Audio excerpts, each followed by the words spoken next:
See what else is available. Okay. And that's what everybody does, so it's not considered to be some Ladies and gentlemen, can we take our seats? Because they're telling us we're beginning to run long. Yeah, okay. Right.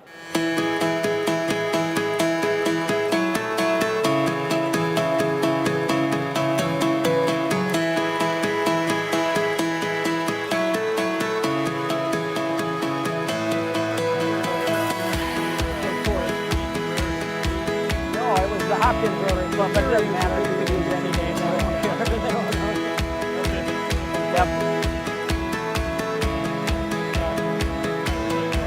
Oh, yeah.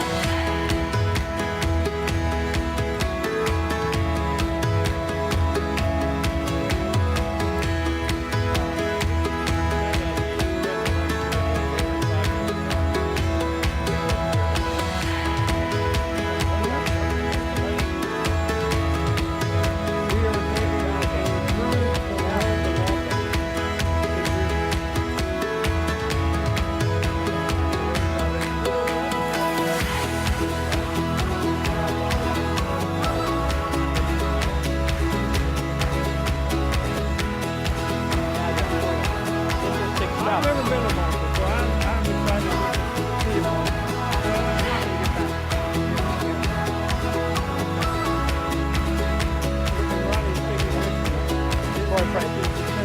Heavy emphasis on real estate development stuff, but Yeah, that kind of comes and goes, you know, so you gotta, how about you? I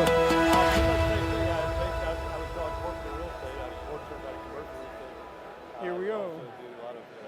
Please welcome to the podium a member of the Board of Trustees of Lone Star Pets and the 2013-2014 District Governor from 5870, Rich K.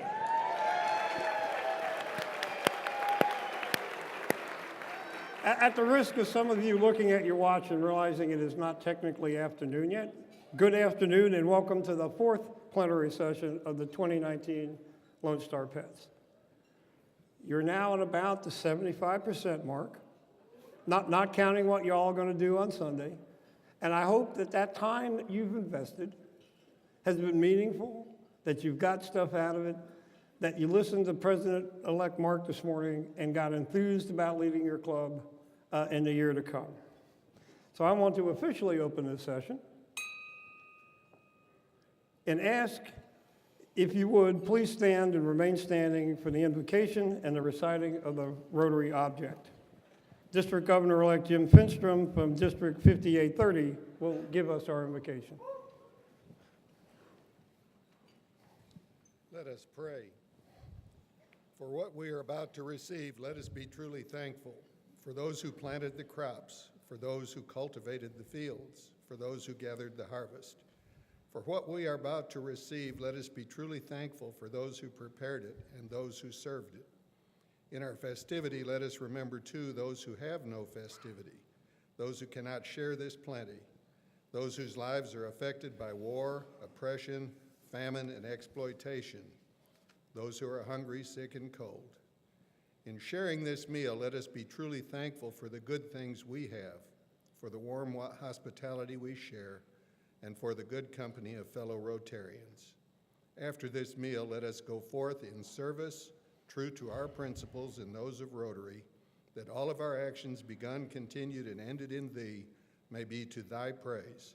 Amen.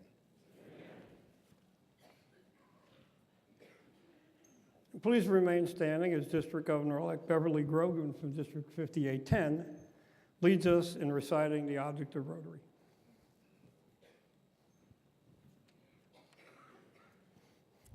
The object of Rotary is to encourage and foster the ideal of service as a basis of worthy enterprise, and in particular, to encourage and foster, 1, the development of acquaintance as an opportunity for service, 2, high ethical standards in business and professions, the recognition of the worthiness of all useful occupations, and the dignifying of each Rotarian's occupation as an opportunity to serve society.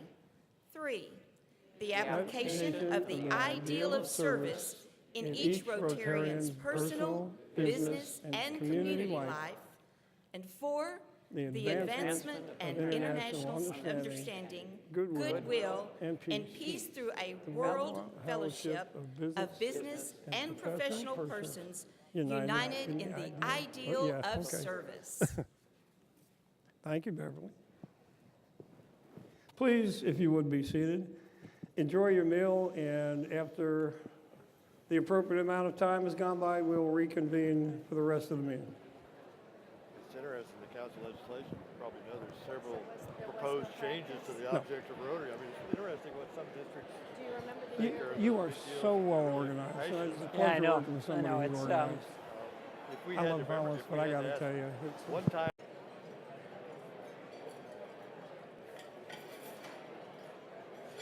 Please welcome to the podium a member of the Board of Trustees for Lone Star Pets and the 2013-2014 District Governor from 5870, Rich K.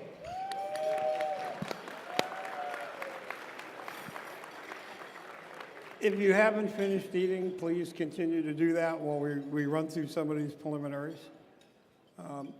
I suspect if you've been here for 2 days or 3 days, you've noticed this kind of event doesn't just happen without a lot of work from staff, from the district people who come here to help put on Friday.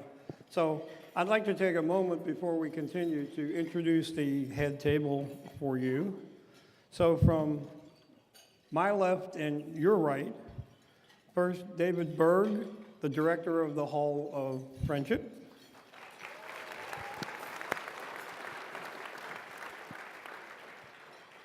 District Governor-elect Beverly Grogan from District 5810.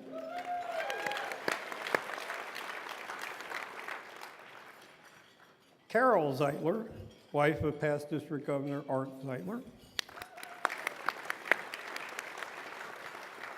And if you notice these introductions sort of kind of like stock, there's an order in which you have to, so here's one. Past District Governor Art Zeitler from District 5890 and member of the Lone Star Pets Board of Trustees.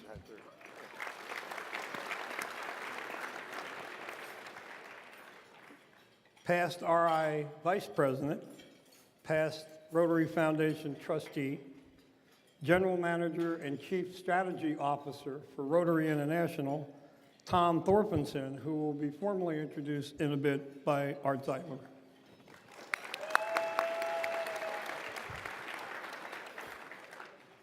From my right to your left, District Governor-elect Jim Finstrom from District 5830.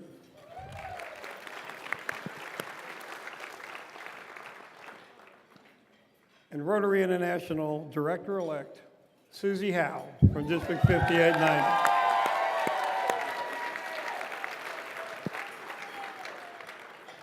Kind of exciting. Yeah. We may actually have representation that looks like half the people in the room. That's great.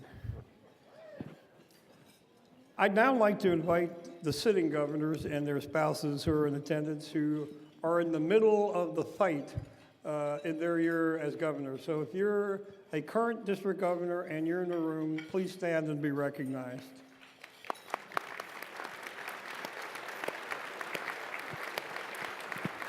Way back in the back.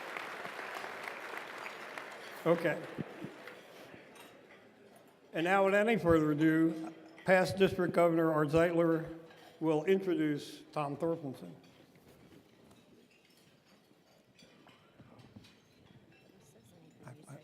I've learned to take my papers. I was with me so looking he out doesn't walk off on the top. room, and I remember 15 years ago, 2004, I was president-elect of my Rotary Club. I was here in one of these tables in this hotel, and by this time on Saturday, I was starting to think, what have I got myself into? But at this point, I think I started realizing two things: that Rotary was a lot bigger, and a lot more important than I realized when I came here.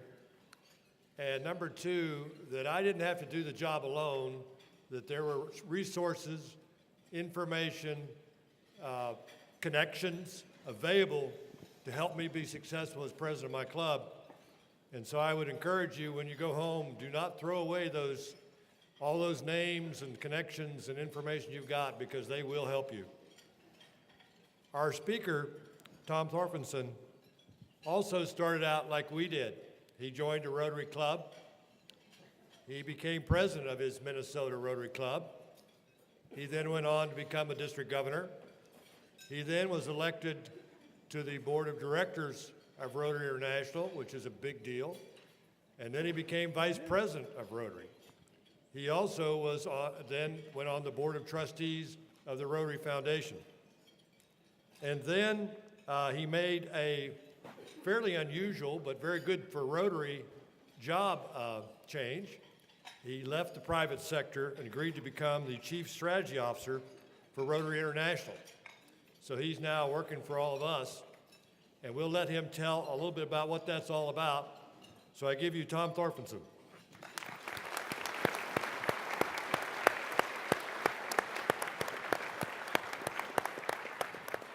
Well, good afternoon. It's good to be here. Yes, I gave up being a trustee to become a paid staff person. I'm now getting paid to do what I used to do for nothing. Not really that difficult a decision to make. So I know you all love looking at our faces, but I'm going to have a PowerPoint for you instead, and maybe occasionally I'll pop up on the screen for you. But I've got content for you that I think you need to see visually.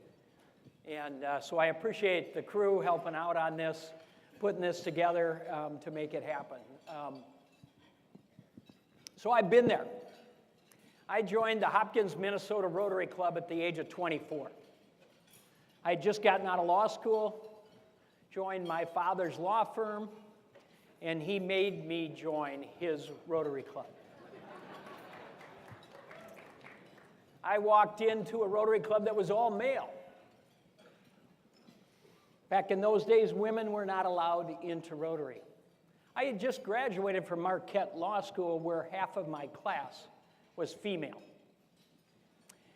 The first meeting I went to, they rang the bell, they had a banner, we sang the national anthem, we sang 2 more songs, including Daisy, Daisy.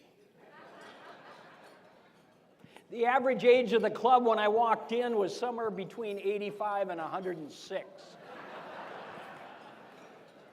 I was the youngest member of the Hopkins Rotary Club for 10 years. I tried to get people to join with me, but they walked in, saw the same thing, and walked out the back door. I became club president in 1992. Our meetings were an hour and a half long. It was in the middle of the day, on a Thursday. I kept thinking about the billable hours that I was missing as a practicing attorney. I knew the need for our club to change.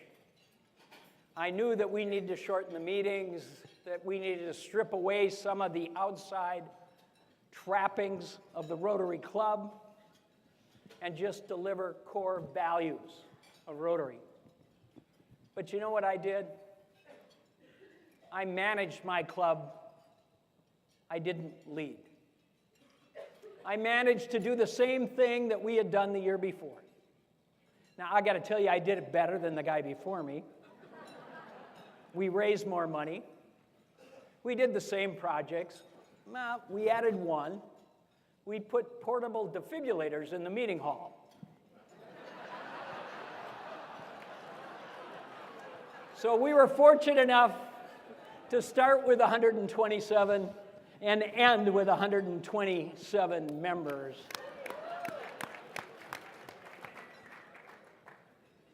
So I will tell you this. I was followed by a number of individuals that also managed our Rotary Club. Today, the Hopkins Rotary Club stands at 29 members. We've lost 98 members in that time frame. I joined a different club. In fact, I started a different club a few years later. But if there's one message that I have for you, it's the message of leadership versus management.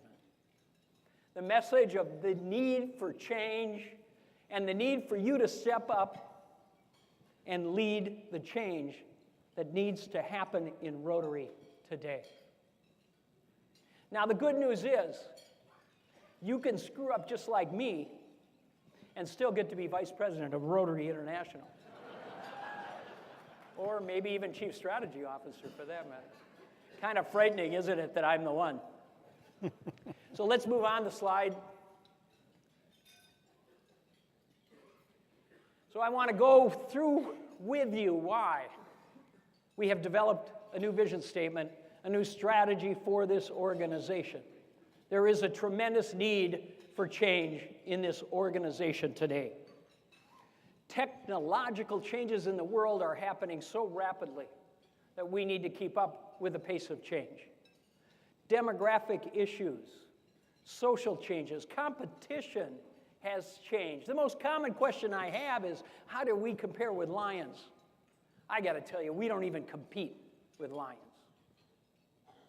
There are so many other things that compete in the context of opportunities to connect, opportunities to serve. Take a quick look at the demographic shifts that are happening in the world today, the rapid aging of the population worldwide, the percentage of individuals that will live in urban settings is increasing at a rapid pace. You start to see the fact that worldwide, a massive growth in the age of people over the age of 60. I want to talk about our competitors. In 1996, when I became a district governor, we stood at 1.2 million Rotarians and 27,000 Rotary clubs. Today, we're under 1.2 million. Just slightly, but under. And we have almost 36,000 Rotary clubs. So we have managed to add 9,000 Rotary clubs just to stay even. The average size of a club has shrunk from 43 to 34. I live in Minneapolis, Minnesota when I'm not working in Evanston. Minneapolis is the home to Best Buy and Target. I often hear on the radio or on the news, yeah, I'm old, I listen to the radio actually, but they talk about same-store sales. How are we doing in same-store sales when you look at our clubs dropping from 43 to 34? In 2003, Facebook didn't exist, and we were at 1.2 million members. Today, Facebook has 2.2 billion users. You may not think of it as competition, but people connect on Facebook. Look at LinkedIn. Oh, let's talk about professional connections. Same thing, in 2003, LinkedIn did not exist. Now, you may not be a big fan of CPAs,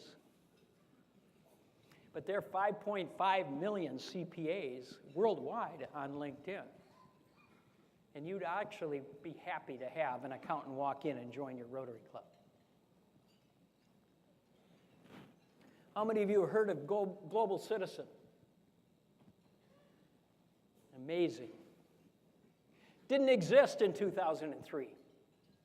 In 2008, it was formed, and it was funded to hold an event in New York City during the United Nations General Assembly Week. Gates gave, yes, the Gates Foundation, gave this organization $7.5 million to put on a concert for those that are interested in alleviating poverty. The attendees signed up to be a member of Global Citizen. They now have 8 million members. Now, it is a social media organization, but it's an organization that advocates for change. You might call it slacktivism because all those members do is send text messages, tweet, reach out to political leaders, to those that are in the position of power to drive change in the context of alleviating poverty. Imagine if we had reached out to Gates in 2008 and asked them for $7.5 million to create an event-based model that would bring 8 million people into our organization. I think with our history with Gates that we could have landed that. So if we could move on the slides. So why are we looking at a new vision statement and a new set of priorities? The factors that you've seen, worldwide membership is stagnant. It's a complex organization, quite frankly. I have a friend who sits on the strategic planning committee with me. He's from Uganda. He said between him as a member of the Kampala Uganda Rotary Club, between him and Barry Razin as president, there are 11 different layers of leadership in Rotary. We struggle with continuity in this organization, with leadership that changes every year. And quite frankly, when I ask you about Rotary, there's only one common statement you make when you tell me what is Rotary. And it is a statement about polio. What's going to happen in a year or two when we're done? What will we have in common to talk about? So it's appropriate for us to think about the future, to plan for the future. And so let's move on.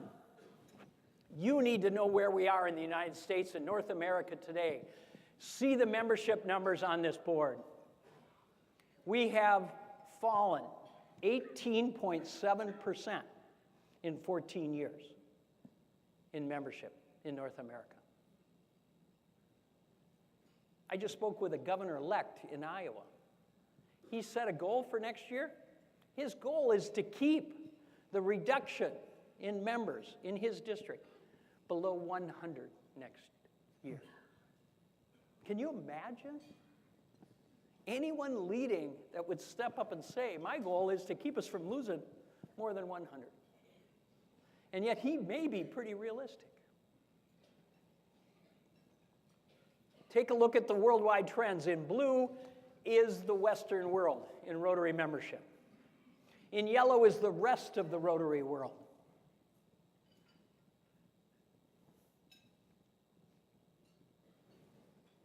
And here are some basic graphics on what's happening with membership by age in North America in just the last 4 years. Now, I will tell you, 40% of our membership doesn't tell us how old they are. I don't know. I can understand that. I tend to try to hide the fact that I'll be 64 at the end of this month. But based on those that tell us their age, in the last 4 years, I need that back up for a little bit longer if you could. Thank you very much. The biggest drop in membership is happening at the 50 and above, 60 and above, 70 and above. Now, most of you are members of what I would call legacy Rotary clubs that have been around a long time. And quite frankly, the chances of you attracting somebody under the age of 50 maybe not be very good. Your product is probably most attractive to the 50 and above, and yet our biggest drop is in the age group that we actually think we're attractive to. Last year, we set a record for the most people to join Rotary in 1 year. Unfortunately, we set another record at the same time. We had the most leave Rotary ever in 1 year.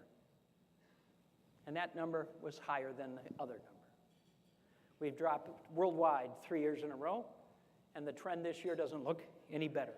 It will be the first time ever worldwide we will drop 4 years in a row in membership. So it's really hard when you're supposed to, motivate people to lay this on you. So let's talk about what we're doing. So we've developed a new vision for this organization. And I got to tell you, we worked hard on this. We surveyed every Rotarian in the world. Now, you didn't all respond. And 300,000 of you don't even have email addresses. And I guess it's probably not the ones under the age of 30 that are in that group. We dealt with senior leadership. We talked to focus groups in over 29 countries. We tested statements, phrases, words. We looked at, can we keep that up for a minute longer, please? Lasting change. We looked at achieve the impossible versus lasting change. And the younger you are, you believe you can achieve the impossible. Apparently among Rotarians, though, most of us are too old to think achieving the impossible is still a viable option. And so lasting change won out. But this is where we are, and this is significant. You don't see the word Rotarian or Rotary in this vision statement because that's not who we are. This isn't about Rotary, it's about the social fabric of society. We are all about delivering values across the globe, in our communities, and in ourselves. What we are is amazing when it works. And I got to tell you, the world needs us more than they've ever needed that social fabric. We want more people to join us in creating lasting change. And we want to do it across the globe and in our communities and in the individuals that are part of our organization. You don't hear the word Rotarian because, quite frankly, it's time to stop thinking about Rotarians and start thinking about everyone that participates in the Rotary experience. Despite where we are, we have tested our core values, and they are tremendously attractive, regardless of age, regardless of cultural differences. Reaching across geographies, our tests are saying that service and fellowship and diversity and integrity and leadership are tremendously desired. And so what we have at our core is what people want. So how are we going there? It took us a year to approve that vision statement, by the way, to get both the board of directors and the board of trustees on the same page, to work with all the stakeholders. 24 words, that's 2 words a month. So we decided the next year to pick up the pace. And we worked on 4 new priorities and a series of objectives. So we have 4 new priorities that were approved by the board in Toronto and 14 new objectives for this, a corporate strategic plan. It's an action plan. I don't want to use the word strategy because people just like turn off when we do that. I want you to think in the context of action. So let's go through quickly those priorities. I want you to think as a club president-elect, how does my club fit? How could this apply to my club? Number 1, increase our impact. As we surveyed people under the age of 40 worldwide, we found out that they want to serve locally. They tremendous demand and desire to serve locally, but they want to serve in a way that creates actual impact. They don't want to do something that's fleeting. They want something that's actually going to move the needle. And in the U.S., literacy is the top of the list among people under the age of 40 who might be interested in joining a service organization. And so we have put as a top priority increasing impact. The difference between input and impact is tremendous. It's not the number of dollars you spend or the hours you put in. That's input. It's not output. It's not whether you're handing out dictionaries. It's outcome and impact. By handing out books, are you increasing the rate of literacy? In the U.S. today, if you're born into a family that's under the poverty line, that child, by the age of 4, will hear 30 million fewer words than a child the same age born into a family above the poverty line. Can you imagine how that impacts that child? 85% of the brain is developed before age 4. And we're talking good words, not cuss words, by the way. If we can start measuring, if we can be involved in movements that move the needle in the context of early learning, we will be attractive. So let's talk about the second priority, expand our reach. We need to think of new ways to bring people into the Rotary experience. The transformational piece here is new channels into Rotary. When I stood in front of the Hopkins Rotary Club in 1992, I knew our product was good at its core, but was wrapped with packaging that was unattractive. But I got to tell you, we need to think about the product as a whole. Coca-Cola doesn't sell one beverage. In fact, they're selling beverages you don't even know are Coca-Cola beverages. Dasani water as an example, or kombucha. They're looking at different ages, different targets, different markets.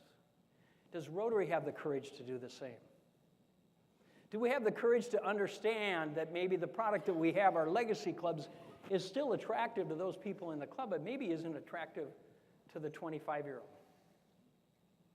By the age of 18 worldwide, 87% of the population has a relationship of some kind with somebody in another country. I mean, think about that. When we created Youth Exchange in 1947, or ambassadorial scholarship programs or whatever, what kind of percentage was that? And how important is it now to recognize those things? So the third priority is enhanced participant engagement. You do not see the word Rotarian or Rotary here, because we need to start embracing those that participate in the Rotary experience. It's about delivering our values to more people. And it doesn't matter if they're Rotarians. What matters is our vision, expanding those that help create lasting change. Think in that context. If you can't get young people to join your club, can you engage them in your experiences? Can you bring them closer to your club? Because that's what's more important. At some point they might join, but what's more important, they're part of. You're bringing them into the civic fabric that's needed to support our societies, to keep them civilized. So we want, you see a cupcake here. So why? How many of you, if you were to grade your club experience today, would give it a C or a B or an A or an A minus? So the idea is this. At the international level, how can we help?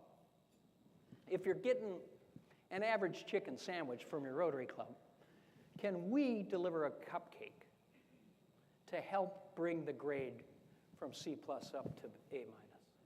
Can we get to know you as a Rotarian to the point that we know that you believe in water projects, and we can let you know that there's a group going to Uganda to work on a water project in 6 months, and you're welcome to join them? Can we get to the point that we know your professional skills are such that you could help on a project in another city or a state or a country? If you love events, maybe we can get you to an event that helps promote the cause that you believe in. We don't know that today. Like I said, we don't even have ages for 40% of our members. Imagine if we knew the professional backgrounds of every Rotarian, every Rotaract member. If we knew what your passions were in terms of service. And if we could deliver that cupcake to help engage your club members, to keep them in your club and in Rotary. That's an audacious thought.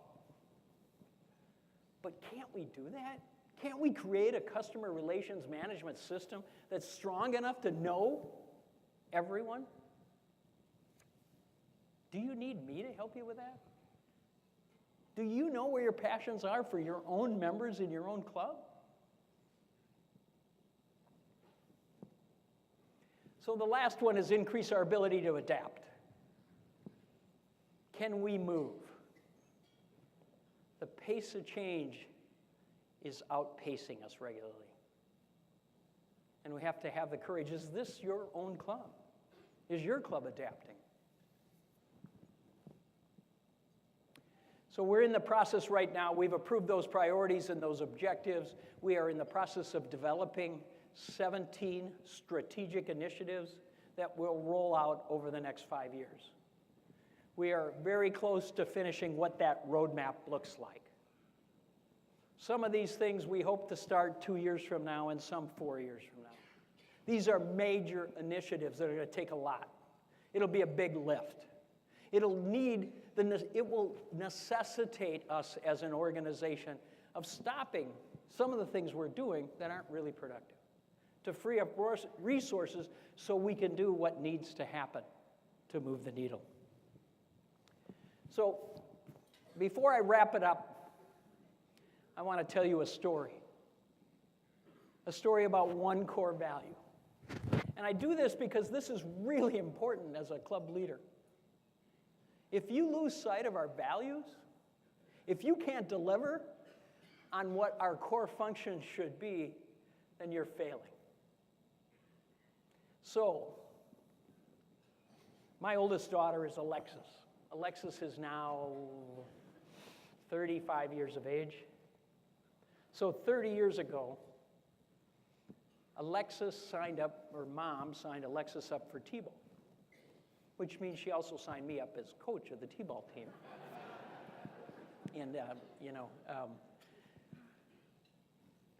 you know who coaches the girls' softball at least 30 years ago? It was the dads who don't have sons, because all the rest of the dads who have sons want to coach baseball. But I was really lucky. I ended up coaching with a guy named Larry Olson. Larry and his daughter, Ashley, we coached together and they played together for several years on those softball teams. Over the years, it was pretty obvious I was a better coach than Larry. And Alexis was far better athlete than Ashley was. But we stuck together. In fact, last time I was in Texas in a significant way, in Dallas, was when our oldest daughter and our younger daughter were on a travel softball team, and they were playing fast-pitch softball here, 102 degrees in game time. We didn't want to play in Texas after that, but in any case, a few years later, 12 years ago, I started a new Rotary Club in Eden Prairie, Minnesota, and I invited Larry to join. And he joined. Our daughters had long since stopped playing ball, and they'd gone off to college and all that stuff. But he was part of the club. And about 5 or 6 years later, I was on the board of directors, and I was pretty busy traveling a lot, not attending very many meetings, not able to get back. Larry developed cancer. And it was terminal. And one of Larry's closest friends in the club, a different friend, set up a system so that every time Larry went in the hospital, one of us visited. Every day he was there. And every Wednesday, a member of our club delivered a hot meal for 4 to Larry and Linda Olson. And it was for 4 in case they were good enough for the